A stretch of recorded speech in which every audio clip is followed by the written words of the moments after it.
사도행전 14장 19절에서 21절 말씀입니다. 우리 3절밖에 되지 않기 때문에 함께 봉독하도록 하겠습니다. 유대인들이 안디옥과 이고니온에서 와서 무리를 충동하니 그들이 돌로 바울을 쳐서 죽은 줄로 알고 시외로 끌어내치니라. 제자들이 둘러섰을 때에 바울이 일어나 그 성에 들어갔다가 이튿날 바나바와 함께 더베로 가서 복음을 그 성에서 전하여 많은 사람을 제자로 삼고 루스드라와 이고니온과 안디옥으로 돌아가서 아멘. 프랑스의 실존주의 철학자라고 했던 장폴 샤르트르는 사람이 인생은 B와 D 사이에 C다 이렇게 이야기를 했습니다. 이것은 영어로 의역을 해서 영어로 했을 때 인생은 B와 D 사이에 C다. 그럼 여기서 B라는 것은 birth, 태어났다는 이야기고 D는 death, 죽음. 죽음이라는 것에 B와 D 사이에 있는 C다라고 이렇게 이야기를 했어요. 근데 C가 뭐냐? 인생은 C라고 하는데 C가 뭐냐? 이제 우스갯소리로 미국 사람들은 초콜릿이다. C. 그래서 이제 초콜릿을 너무나 좋아해서 인생은 초콜릿과 같다. 이게 달콤한 것이다. 이렇게 표현했고 한국 사람들은 치킨이다. 치킨 얼마나 좋아하는지 C. 치킨이다. 이렇게 대답을 했습니다. 정말 공감이 가는 이야기지만 실제적으로 이 C라는 것은 초이스입니다. 초이스. 선택이라는 이야기죠. 인생은 태어남과 죽음 가운데서 수많은 선택으로 이루어지는 것이 선택으로 만들어진다라는 것이 우리 인생이다라고 이제 철학자가 이야기를 했습니다. 의미 있는 이야기입니다. 우리가 이 시간도 주님 앞에 서 있는 것은 우리가 그 하나님을 예배하고 그 하나님을 찬양하는 자리를 선택했기 때문에 우리가 이 자리에 있는 거 아니겠습니까? 물론 우리가 그 하나님을 선택하기 이전에 하나님께서 우리를 지명하여서 불러서 하나님의 자녀 삼으신 그 은혜가 있기 때문에 우리가 이 자리에 있는 줄로 믿습니다. 이 시간 그런 하나님 앞에 서 있을 때에 그런 은혜의 감사함으로 우리 온 마음과 정성을 다해서 주님 앞에 또 나갈 수 있고 말씀에 귀한 은혜가 되어질 수 있기를 먼저 주의 이름으로 축복을 드립니다. 우리 지난 시간에 지도 좀 잠깐 봤으면 좋겠어요. 루스드라 지역에 가서 지금이 이제 루스드라 지역에 가서 바울 사도가 이제 스리 안독에서 출발을 해서 이제 루스드라 지금 빨간 곳에 있는 곳이 루스드라죠. 그곳에 가서 이제 복음을 증거한 거예요. 네, 그곳에 가서 처음 만났던 사람이 뭐예요? 태어나면서부터 한 번도 걸어보지 못했던 사람. 그 사람이 바울의 말씀을 유독 잘 듣게 되셨고, 그 사람에게 믿음 있는 것을 포함해서 바울 사도의 명령과 동시에 그가 이제 걷게 되어지는 놀라운 일들을 수많은 사람들이 거기서 보게 되어지는 거예요. 근데 이 루스드라는 지역이 어떤 곳이에요? 이 바울과 바나바를 헤르메스, 제우스라고 신화로 섬길 정도로 로마 신화의 어떤 그 신화의 우상 숭배에 사로잡혀 있던 것이 바로 이 루스드라는 지역이에요. 그런 일이 있고 나서 사람들이 이 바울과 바나바에게 신이 자기들이 믿는 신이 헤르메스 신과 제우스 신이 이 바울과 바나바로 임했다라고 해서 이 바울과 바나바에게 막 제사를 드릴 정도로 아주 열정적인 것으로 제사를 드리려고 막 했단 말이죠. 그래서 바울과 바나바 그것을 알고 이제 옷을 찢으면서 우리는 여러분 같은 성정을 지닌 사람이다. 우리에게 제사를 해서는 안 된다. 내가 너희들에게 지금 이곳에서 복음을 증거하는 것은 너희들에게는 헛된 것들, 우상을 섬겨 나가는 것들을 버리고 하나님만을 경배하고 예배하기 위해서 이 복음을 증거하는 것인데 그런 하나님을 바라봐야 된다라고 이야기를 하고 있었어요. 그리고 나서 이제 어떤 일이 있었는지 19절 이에 이야기하는 거예요. 그러는 가운데 유대인들이 안디옥과 이고니온에 와서 무리를 충동하니, 여기서 무리라고 이야기하는 것은 루스드라 지역에 있는 이제 복음을 들었던 그런 사람들을 이야기합니다. 그들이 와서 무리를 충동했어요. 여기서 이제 충동했다라는 것은 그들을 설득했다는 거예요. 설득했어요. 네, 근데 이 비시디아와 안디옥과 이고니온이 어디예요? 다시 한번 지도를 볼까요? 예. 그 루스드라 이전에 BCD 안독이라는 곳이 있었고, 그다음에 이고니온 지역에서 지금 루스드라에 와서 복음을 증거하는데, 바울이 루스드라에서 복음을 증거한다는 이야기를 이고니온과 BCD 안독에 있는 사람들이 듣고서 이 루스드라에 와서 무리를 충동했다는 얘기예요.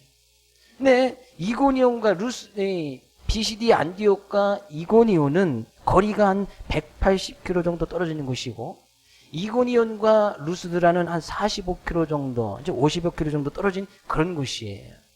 그런 곳에서 우리가 이전에 살펴보았듯이 BCD 안디옥에서 어떤 일이 있었습니까? 그곳에서 바울이 복음을 증거할 때 유력한 그 성에 있는 유력자들 또 기부인들이 이 복음을 증거하지 못하도록 하면서 바울에게 이 육체적인 가해를 가하고 그것에 쫓겨나는 일이 일어났습니다. 그래서 옆에 이고니온에 와서 한 180km 떨어진 그곳에서 또 복음을 증거하는데, 거기서도 유대인들이 바울을 복음을 증거하면 막 방해하면서 돌로 막 이 바울을 치려고 했던 그런 일이 일어났어요. 그래서 그곳에서 다시 옮겨서 루스드라에 가서 이제 복음을 증거하고 있는 거예요. 그러니까 18절과 19절의 말씀은 바로 말씀만 이어지지만, 바울이 루스드라 지역에서 복음을 증거했다는 그 이야기가 이고니온과 그 전에 안디옥에 있는 그 지역의 사람들에게 그 소식이 전해지고, 그 사람들이 다시 루스드라까지 와서 무리를 충동하는 데까지 걸리는 시간은 최소한 2주에서 3주 시간이 흘러가게 되었어요. 네, 지금같이 차가 있어서 금방 갔다가 금방 오는 거거나 그런 것이 아니었기 때문에, 또 연락을 하려면 지금처럼 핸드폰이 있어서 바울이 우리 지역에 가서 복음 증거합니다 이렇게 전화로 연결했던 것이 아니고, 사람들에 의해서 소문이 전해지고, 그 소문을 또 듣고 와서 그들이 또 한 200여 킬로 이상을 또 와야 되니까, 그 당시에 걸어가는 것이거나 좀 유력하다면 이제 마차나 말을 타고 가는, 말을 타고 사람들이 이렇게 올 수 있는 것이 또 힘든 곳이에요. 왜냐하면 이고니온에서 루스드라까지 가려면 거기는 큰 산이 있어요. 산을 한 2-3개 정도 넘어야 되기 때문에 말을 타고 사람들이 그곳을 이동하는 것은 또 쉽지 않은 길이었단 말이죠. 그러니까 결국에 사람들이 걸어서 소문이 전해지고 걸어서 사람이 오는 거예요. 근데 그러면 바울이 최소한 이 루스드라 지역에서 태어나면서도 한 번도 걸어보지 못했던 이 장애를 입은 사람을 일으켜 세우고, 그 이후에 최소한 2주에서 3주 동안 바울이 계속 거기서 머물면서 계속해서 복음을 증거했을 것이고, 그 루스드라 사람들에게 하나님의 말씀을 분명히 전했을 것이 분명하단 말이죠. 그러면 그 사이에 루스드라 지역에 있는 사람들은 바울과 바나바에 대한 존경심이나 경외심이 더욱더 높아졌을 것이 분명해요. 왜냐하면 우리가 처음 루스드라 지역에서 처음 그 사건이 일어났을 때에 바울과 바나바를 헤르메스와 제우스 신이라고 할 만큼 바울과 바나바를 그렇게 경외했던 거 아니겠어요? 이들은 신이 분명하다.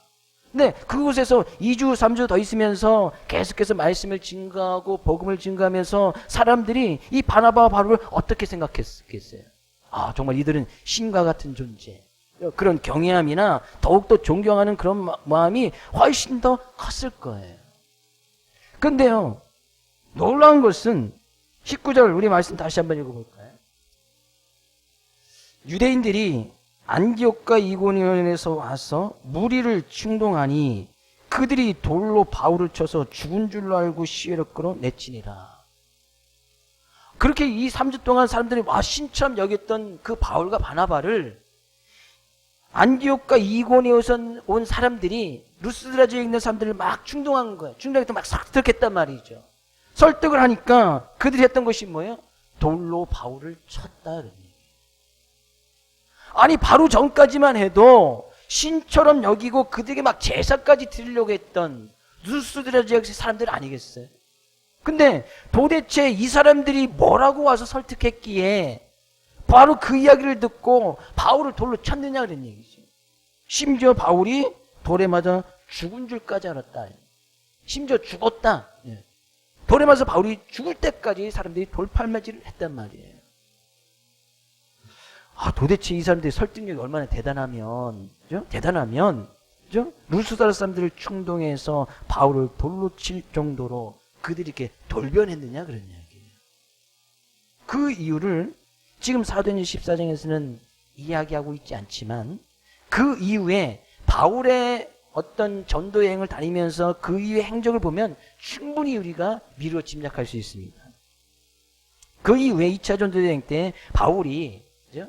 빌립보라는 지역에 가서 이제 복음을 증거할 때, 근데 거기에 귀신 들린 여인이 한 명 있었습니다. 근데 이 귀신 들린 여인은 주인이 여러 명이 있었어요. 여러 명이 있었다는 것은 이 귀신 들린 여인을 여러 명의 주인이 고용하면서 이 사람들이 이제 점도 잘 치고 뭐든 잘 맞춰주니까 그것을 이용해서 이제 돈벌이를 하는 사람들이 있었단 말이에요.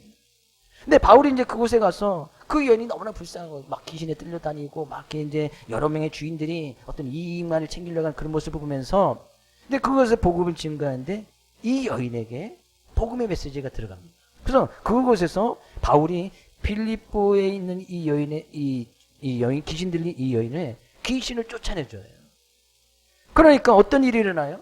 사람들이 귀신 들려서 막 힘들고 그랬던 그 사람들을 고쳐줬다고 바울을 막 찬송한 것이 아니고 그곳의 주인이었던 여러 명의 주인이 있었는데 그것을 그 귀신 들린 그 여인을 통해서 점도 잘 맞춰주고 그래야 자기들의 돈이 생길 텐데 이제 이익이 생길 텐데 귀신이 나갔는데 그런 일 하지 못하는 거예요. 그러니까 이 주인들이 자기의 뭐가 잃어버린 거예요?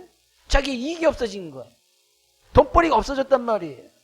그래서 바울을 고발하게 되어지고 채찍질하고 빌립보 감옥에 가둬버립니다. 왜 그런 일이 일어났어요? 자기들의 이익이 없어진 거예요. 이권성이 없어졌단 말이에요. 또요. 그 이후에도 그죠? 바울이 에베소라는 곳에 갔을 때도 비슷한 일이 일어나요. 에베소에도 온갖 신들이 특히 이제 아데미라는 그 신을 섬겼던 곳이 이제 이 에베소라는 곳인데 거기서도 많은 사람들에게 복음을 증거하는 데에 그죠? 그 모든 우상들을 없애야 되고 또 하나님을 예배해야 된다. 이제 복음의 말씀을 증거하는데 거기서 이제 또 다른 곳에 있는 유대인들이 와서 그 에베소에 있는 사람들을 막 충동하는 거예요.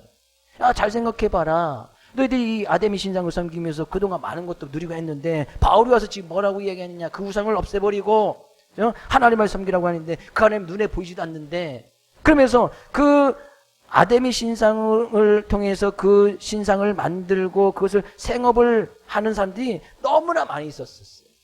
그러니까 그 에베소 사람들이 잘 듣고 보니까 그런 거예요. 자기들의 직업이 없어지는 거예요. 그 신상을 만들어서 팔아서 먹고 살았던 사람들.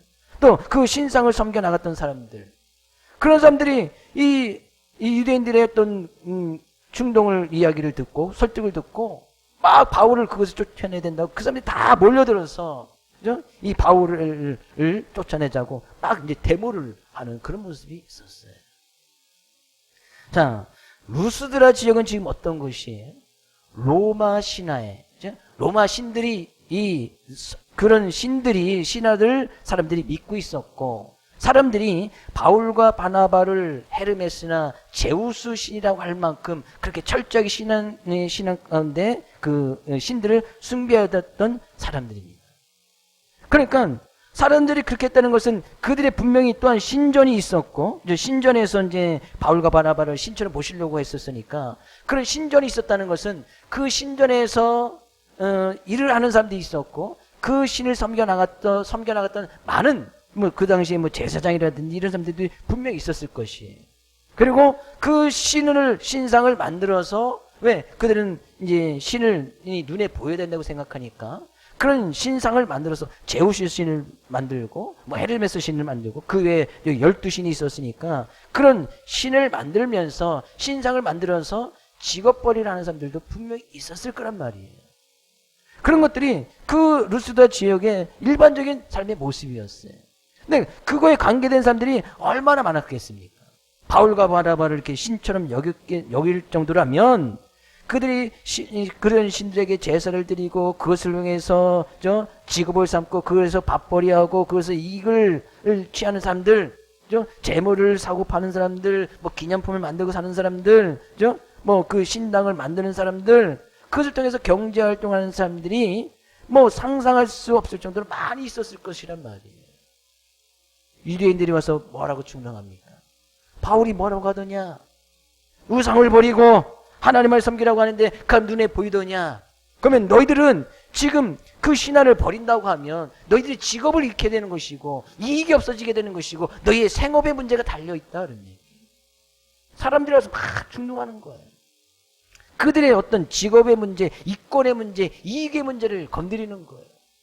이 이야기를 듣고 보니 그런 거 아니겠어요? 바울이 헛된 일을 버리고 하나님께로 돌아오라 이렇게 해서 복음을 증거하니까 그럼 자기도 우상을 다 버려야 돼. 신당을 다 없애야 돼. 그죠? 그러면 우리의 직업이 없어져. 그죠? 우리의 이권이 없어지고 그러면 우리 뭐 먹고 살아야 돼. 쉽게 그런 중동의 글이 다 넘어가 버리는 거예요. 그러고 나서 바울의 설교가 잘못됐다. 그런 하나님 눈에 보이지도 않는데 그 하나님 어떻게 믿으라 이야기하느냐. 근데 중동에 넘어가서 루스더섬 됐던 것이 뭐예요?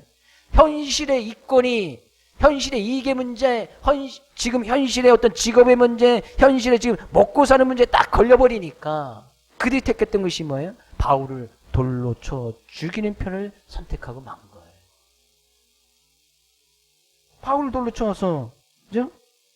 바울을 돌로 쳐 죽은 줄로 알고 사람들이 다 죽은 줄로 알고 그래서 성 밖에 갖다 버려버렸다는.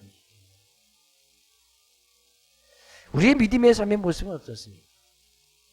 예수님의 제자였던 이 가룟 유다도, 그죠? 당장 눈앞에 은 30냥, 현실에 이, 그죠? 30냥 생기면 얼마나 좋아요. 그죠? 당시에 노예를 파는데, 그죠? 네, 값이 은 30냥 정도로 이야기하니까, 당시에 은 30냥이 생기는 거예요. 돈이 생기는 거예요. 그래서 자기가 이제까지 믿고 따랐던 그 예수님을 팔아넘기는 그런 모습이 있습니다.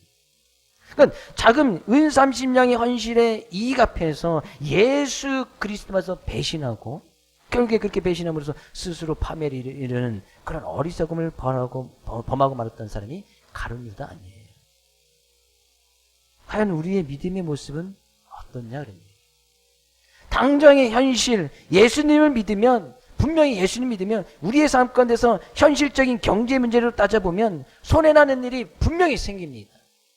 안 생길 수가 없어요. 분명히 플러스 마이너스 보면 분명히 마이너스가 되는 것이 맞아요. 왜? 그 전에 안 했던 감성금도 해야 돼. 그 전에 안 했던 11조도 뭐 해야 되고 그 전에 안 했던 뭐 구제도 해야 되고 뭐 구제 뭐 했을 수도 있겠지만 뭐 이런 거 따져보면 마이너스야. 내 인생의 최소한의 10% 이상의 마이너스가 발생되는 거예요. 현실에 딱 이익의 문제 딱 걸려버리는 거예요. 그러면 내가 굳이 그런 하나님 눈에 보이지도 않는데 그런 하나님께 드릴 게 뭐가 있냐? 예? 그런 하나님을 섬길 이유가 뭐가 있냐? 예? 그럼 나 예수님 안 믿을란다. 그런 사람들이 너무나 많다는 얘기죠. 지금 이것이 루스드라 지역의 사람들의 이야기입니까? 성경에 분명히 기록하고 있다는 것은 그렇게 믿음을 버리거나 믿음을 쫓지 못하는 사람들이 많이 있다 그런 얘기예요. 심지어 바울을 돌로 칠 정도로 그 믿음을 버리는 뭐 문제 앞에서요? 현실의 이권의 문제 앞에서 현실의 삶의 문제 앞에서 그렇게 믿음을 배신하고 버리는 일들이 많이 있더라 그런 얘기예요. 저는요, 우리 사랑하는 모든 성도님들이 예수님을 믿는다는 것은 정말 우리의 삶 가운데 손해나는 일이 분명히 발생이 되었죠. 현실적인 문제에서, 경제적인 문제에서, 삶의 문제에서. 그러나 결국에 믿음이 승리한다는 것은 그렇다고 해서 믿는 사람들이 다 굶고 손가락 빨고 살아갑니까? 그렇다고 해서 믿는 사람들이 다 거지가 되어집니까? 현실적이면 계속 마이너스 나고 마이너스 계속 나야 되니까 그러면 결국엔 뭐 다 재산을 다 탕진한다든지 없애버린다든지 마이너스가 된다든지 뭐 경제적인 어려움에 늘 허덕여야 되는 거 아니겠어요? 근데 믿는 사람 다 그렇습니까? 결코 그렇지 않단 말이죠. 믿으면 정말 나의 삶 가운데 이 현실의 이권의 문제 앞에 딱 부딪혔어도 그 믿음을 붙들고 나갔을 때 하나님께서 채워주시는 그 은혜를 체험하고 그 은혜 속에서 감사함으로 나가는 것이 우리의 믿음의 모습이 되어져야 한다는 사실이에요. 저는 이 믿음이 우리의 사랑하는 모든 성도님 삶 가운데 충만히 부어질 수 있기를 주의 이름으로 축복을 드립니다.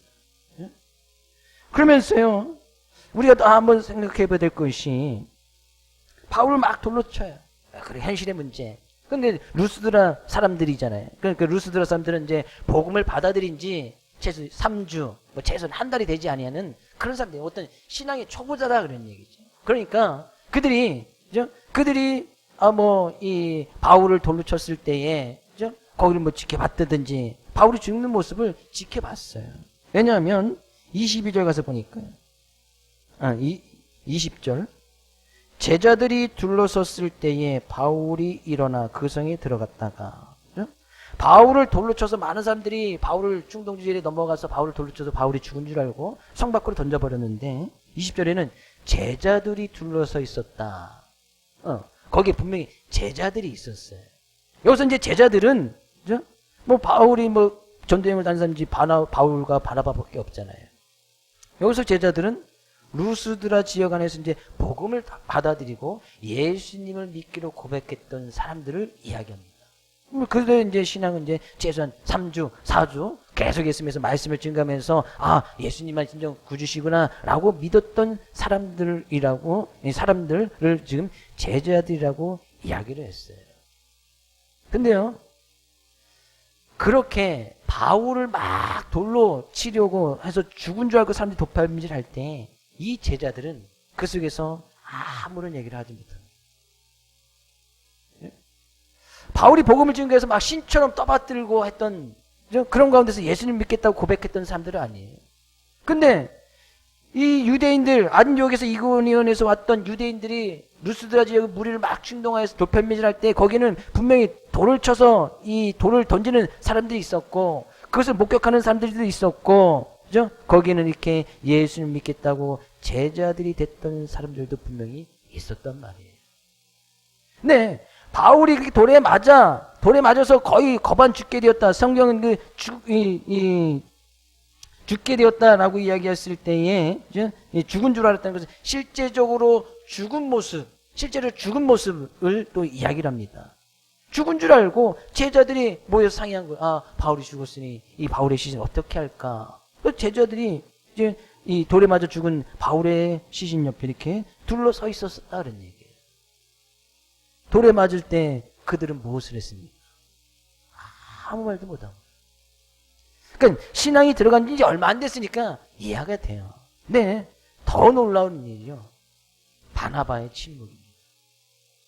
지금 복음을 증거했을 때 바울이 복음을 직접적으로 증거했지만 바나바는 그래도 외모나 이런 것들이 상당히 이제 바울보다 뛰어났고 거기에 있는 사람들이 루스드에 있는 사람들이 제우스 신이라고 할 만큼 그렇게 경외하고 풍채가 좋은 사람 아니었어요. 근데 이 복음을 증거했던 직접적인 사람이 바울이라고 바울에게만 막 돌을 던지는 거예요. 바나바에게는 돌을 던지지 않습니다. 그러면 지금 계속 선교사로 파송을 받고 이 바나바가 어떤 사람이에요? 최초의 선교사고 안디옥 교회, 수리 안디옥 교회 처음에 초대교회 담임 목회자였고 최고조의 지도자의 반열에 있었던 사람 아니겠어요? 근데 그 사람은 지금 계속 전도여행을 계속 다니고 있는 거예요. 바울과 바나바가 계속 다니면서 그런 기적을 하고 복음을 증거한 거예요. 분명히 하나님의 말씀도 가르치고 바울이 설교하고 나면 또 하나님의 말씀도 가르치고 권면하고 그런 일을 바나바도 분명히 했을 거예요. 근데 루스드라 지역에 와서 바울이 돌에 맞는데 바나바는 뭐 하고 있었습니까? 아무런 말도 하지 않는 거예요. 사람들이 바울을 막 돌로 쳐요. 바나바도 돌로 쳤다면 우리가 이해가 되지만 성경은 뭐예요? 바울이 이 돌로 쳐서 죽은 줄 알고 씨를 끌어가고 제자들이 둘러섰을 때 바울이 일어나 그 성에 들어갔다가 이튿날 바나바와 함께 도배로 갔다. 바나바는 멀쩡한 거예요. 그럼 최소한 이 바나바의 입장이었으면 어떻게 했을까요? 지금 전도여행 이때쯤 왔을 때면 거의 전도여행을 지금 1년 정도 같이 하고 있는 상황인 거고 또 바나바가 바울을 불러서 원래 이 바울과 바나바를 선교로 파송했던 이 안디옥 교회 공동 목회를 1년 정도 같이 했단 말이죠. 바나바는 그 이전에 사울을 알고 있었고 그럼 이 바울을 안 지가 오래됐고 같이 공동 목회를 안디옥에서 1년 했고 전도여행을 다닌 지가 또 1년이 지난 거예요. 그러면 그가 그냥 먹고 같이 생활하면서 2년 내 생활이 같이 늘 먹고 생활한 거예요. 그런 깊은 관계에 있던 사람이 바울과 바나바의 관계예요. 근데 바울이 돌에 맞을 때 바나바는 아무 소리를 못하는 거예요. 왜 아무 소리를 못했을까요? 침묵은 금이니까, 아무 말도 하지 않는 것이 금과 같은 것이니까, 그래서 아무 말도 못했을까요? 우리는 충분히 그 상을 미루어 짐작할 수 있어요. 막 그런 폭도로 변했던 그런 사람들 앞에 바나바라면 최소한 바울에게 돌을 던지지 마십시오. 자기가 돌에 맞을지언정, 자기도 돌에 맞을지언정 최소한 그 정도 어떤 변명은 해줘야 되는 거 아니겠어요? 같이 지금 전도여행을 다니고 있는 그런 입장에서 이것은 불의한 일이니까, 복음이라는 것은 분명히 이런 것이니까 최소한 그거에 대해서 어떤 설명이나 다시 복음에 대해서 그런 복음에 대한 확신을 가지고 그런 사람을 조금 말렸어야 되는 거 아니겠어요? 물론 숫자적으로나 힘으로서는 그들을 말릴 수는 없었겠지만 최소한 그 정도는 해줬어야 되는 거 아니겠느냐 그런 얘기죠. 네, 바나바는 아무런 소리도 못하는, 아무런 얘기도 하지 않습니다. 복도로 변한 그런 무리의 돌팔질 앞에서 바나바가 순간적으로 비굴해진, 돌에 맞을까봐 순간적으로 비굴해진 그런 모습을 성경은 이야기를 하고 있어요. 그래서요, 사도행전 15장 이후에 가서 보면 14장을 끝으로 바나바 이야기는 더 이상 나오지 않습니다. 물론 그가 다른 곳에 가서 선교 활동했다고 이야기 나오고 있지만 그 이후로는 이제 완전히 바울 중심으로 사도행전이 계속해서 이어져 나가면서 사도행전 속에서 사라져 버리는 거예요. 그의 믿음이 잘못됐다 뭐 그런 것이 아니에요. 최소한 그 정도에 있을 때는 자기도 믿는 자의 모습으로 뭔가 좀 만류하고 말리고, 자기가 또 돌에 맞을지언정 최소한 이러한 불의한 일을 하지 말라고 그들을 막았어야 되는 것이 마땅하지 않느냐. 제가 복음을 증거하다가 지금 어떤 사람이 와서 사람들이 막 몰려와서 이 점천수의 서구 목사님 뭐 그러면 안 된다, 왜 복음을 증거하느냐 하면서 사람들이 와서 막 돌을 저한테 막 던진다고 생각해 보십시오. 여러분 어떻게 하시겠습니까? 적극적으로 돌에 맞아주실 분 아무도 안 계신 거예요? 그렇죠? 제가 앞장서 다 맞겠습니다. 일단 제가 다 맞을 테니까 맞는 건 제가 맞을게요. 그렇다면 그러면 최소한 여러분들은 그러면 안 됩니다 라고 이 정도 한마디는 해줘야 되는 거 아니겠어요? 아닌가요? 안 하실 건가요? 괜찮아요. 안 하셔도 괜찮아요. 바나바도 그랬는데. 아니면 뭐 적극적으로 나서 목사님한테 돌을 주려면 저한테도 돌을 던지십시오. 여러분 다 그러실 거겠죠? 우리 교회 성도님들은 아니실 것이고, 최소한 돌에 맞는 거 돌에 맞는 거 정말 얼마나 아프겠어요. 바울은 돌에 맞아 죽었으니까. 온몸에 상처투성이 아니겠어요. 돌에 맞아서. 그럼 최소한 그렇게는 하지 말라라고 이야기는 해야죠. 그러니까 믿는 사람들이 그죠? 이야기할 때는 분명히 이야기할 수 있어야 돼요. 뭐 성경에 말에 대해서 자문서에서 너무나 많이 이야기했어서 말은 최소한 뭐 적게 하라, 뭐 말을 통해서 어떤 제약들이 많으니까 말을 하지 말아라, 그죠? 차라리 입술을 닫는 것이 지혜롭다. 자문서는 이렇게 이야기를 하니까 그런 상황 가운데 입술을 닫고 있고 말을 적게 하는 것이 지혜롭고 슬기로운 모습이 아니다. 말을 할 땐 말을 해야지. 막을 땐 분명히 막아야지. 뭐 싸울 땐 분명히 싸워야지. 침묵해서는 안 될 때 침묵하는 그런 바나바의 모습 사도행전에서 없어지는 거예요. 결국에 우리의 믿음의 모습은 그 다음날 생각해 보십시오.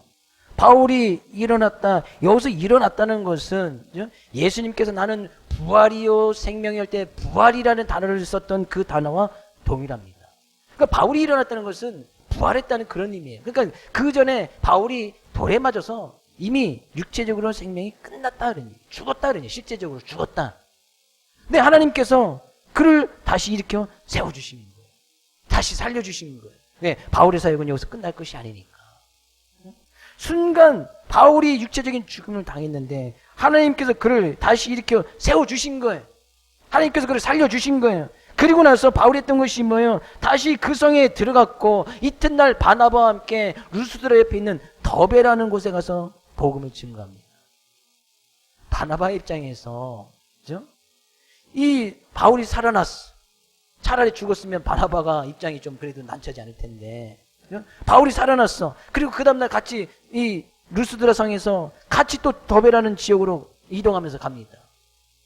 바나바가 바울에게 한마디도 못했을 것 같아요. 미안해서. 창피해서. 그렇지 않겠습니까?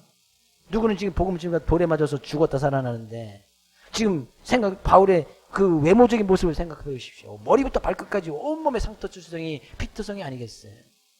바로 그 몸을 끄고 그 다음날 바로 떠나버린 거예요. 그런 모습을 바나바 옆에서 보고 있는 거예요. 머리부터 그냥 머리에 상처 피투성이 그런 모습을 가지고 다시 그를 힘들고 어려운 그 이 육체의 모습을 가지고 그렇지 않아도 지금 몸에 지병이 있는 그 바울과 더베까지 한참을 걸어간다고 생각해봐요. 바나바가 무슨 얘기를 하겠어요? 면목이 없겠지.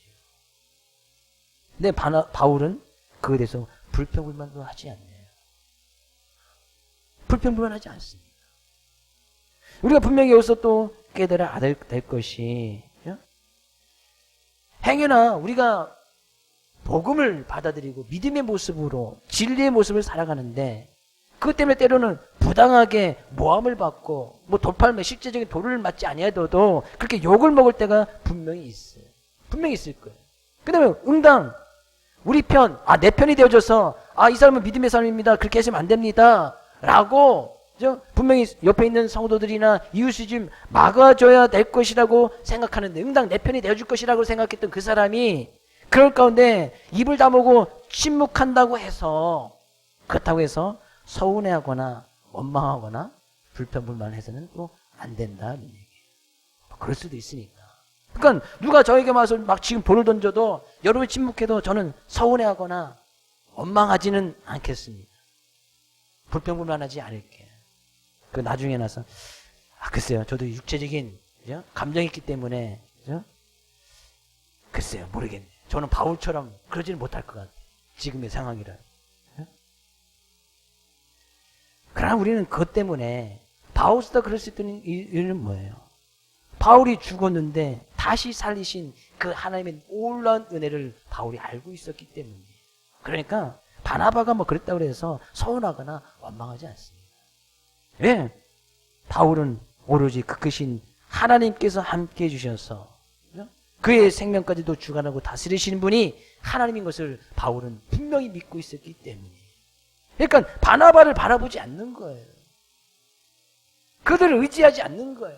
루스드라 사람들이 복음을 받아들였다가 자기들에게 돌팔매질을 해도 그들을 바라보지 않는 거예요.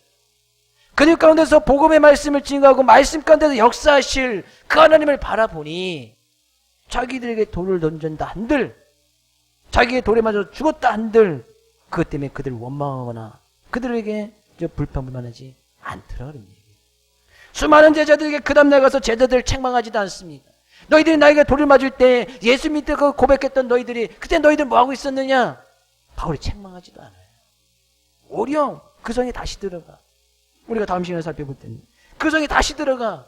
지금 막 돌에 맞아서 돌에 던졌던 그 사람들이 있는 그 곳에 다시 들어가. 다시 들어가서 그들을 권면하고 복음의 말씀을 또 증거하는 거예요. 정신 나간 사람 아니에요. 왜 그런 일이 일어날 수 있었어요? 죽은 자 가운데서 살리신 그 하나님의 놀라운 은혜를 바울이 깨닫고 체험했기 때문이다. 오늘 우리는 이 말씀을 의지하여서 우리의 믿음의 모습을 좀 되돌아보기를 원합니다. 이 믿음의 모습이라는 것은 현실적인 문제 분명히 부딪힐 때가 와요. 현실적인 문제, 이권의 문제, 이익의 문제 분명히 부딪힐 때가 옵니다. 그러나 믿음은 그것마저도 싸워서 이기는 거예요. 결코 믿는 사람들이 굶어 죽지 않습니다. 손해나지 않습니다. 하나님께서 그렇게 내버려 두시지를 않는단 말이에요. 그런 하나님을 믿는다면 현실에 조금 이입 앞에서 믿는다고 했다가 그 하나님을 저버리는 그런 일이 일어나지 않는다는 얘기예요. 그런 올바른 믿음의 모습을 가지고 살아갈 수 있는 우리 성도님 되기를 원하고 그 믿음을 통해서 때로는 그 믿음은 온전히 하나님만 바라보는 거예요. 사람들이 서운하게 해도 내가 돌에 맞는데 사람들이 침묵하고 있어도 그들이 나에게 아무런 대변도 해주지 않아도 그것인 하나님의 은혜만 바라보고 나가는 것이 우리의 믿음이 되어져야 할 줄로 믿습니다. 이런 믿음으로 한 주간도 승리하고 하나님께 주신 놀라운 은혜에 감사와 찬양과 영광을 온전히 주님께만 올려드릴 수 있는 우리 모두 성도님 될 수 있기를 주의 이름으로 축복을 드립니다.